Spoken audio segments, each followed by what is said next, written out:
and then perhaps there can be negotiations? Is there some end game which you are playing or the other side is playing? Where does this all take us? See, countries in the region are aghast at what is happening. They're affected by what is happening. Food, fertilizer, energy. Countries of the region are affected not by what we are doing in Ukraine. They're affected by the reaction of the West to what we are doing in Ukraine after we had warned them for decades, you know, that they should stop this expansion of NATO and pushing arms into Ukraine to prepare them for the war against us.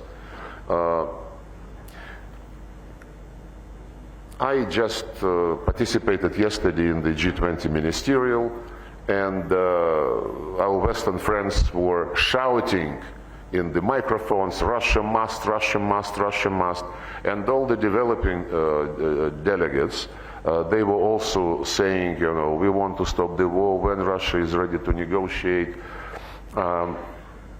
If you are really interested in politics and in the root causes of this particular situation, then you would know that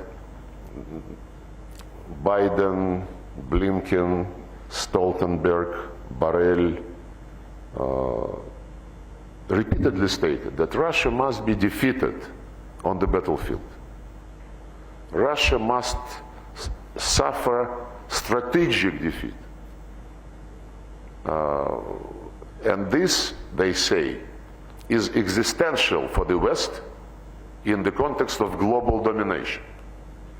It's a very blunt admittance, I would say. So both sides, the way I look at it. One second. And the entire G20 was only about what to do with Ukraine and the final declaration, can we have it or not. I asked the Indian friends and the Indonesian friends who were cheering the G20 and those who were cheering G20 before Indonesia for all these long years, whether G20 ever reflected in those declarations situation in Iraq, in Libya, in Afghanistan, or in Yugoslavia. Because G20 was formed in 1999 at the level of ministers of finance and central bank directors. And in 2008 it became Summit G20.